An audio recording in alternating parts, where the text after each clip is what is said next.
Romani Vendi i Qenit, që flet për periudhën e trafikut të klandestinëve drejt Italisë, është cilësuar nga kritika si një klithme intelektuale për periudhët e fillimit të demokracisë së vendit tonë. Nëpërmjet një narracioni elastik në figurat e personazheve të një sektori të vështirë, atë të peshkimit, autori na sjell ngjarjet e personazhet një periudhe epokale, të një transformimi sa të çuditshëm, po aq dhe negativ të moralit shoqëror. Redaktori i librit, Fatmir Minguli, e vlerëson autorin Hajdari për talentin dhe intrigën artistike që sjell në roman, si një Jack London i letrave tona. Romani Vendi i Qenit është i autorit Dursak Aslan Hajdari. Vendi i Qenit është një roman ku Aslan Hajdari, si një mekanik dhe një kapetan anijesh peshkimi i hershëm, që nga para viteve 90, është një lloj Jack Londoni i viteve tona.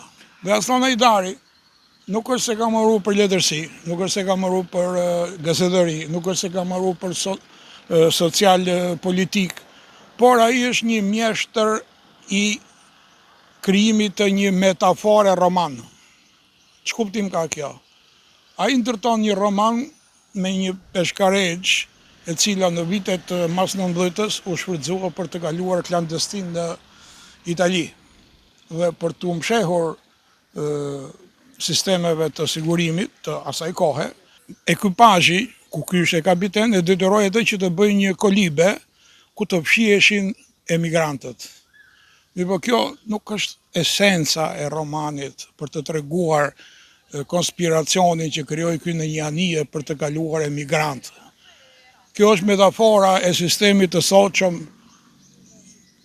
ku korrupsioni fshihet jo vetëm në për anijet edhe me kolibet me dërrasa, por në të gjitha ligjet e botës së sotme shqiptare.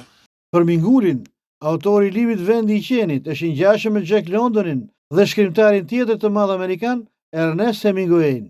Unë përmend Jack Londonin, po unë të falenderoj që përmendet edhe Hemingway. Janë të njëjta gjëra, por në një diferencë 30 vite diferencë. Jack London dhe Hemingway është një Aslan Hajdari i viteve tona, në Durrës. Libri Vendi i Qenit sjell prurje me vlera për romanin shqiptar të ditëve tona. Aslan Hajdari është autori i parë i një subjekti kompleks, mbi jetën e vështirë të detarëve mbas viteve 90.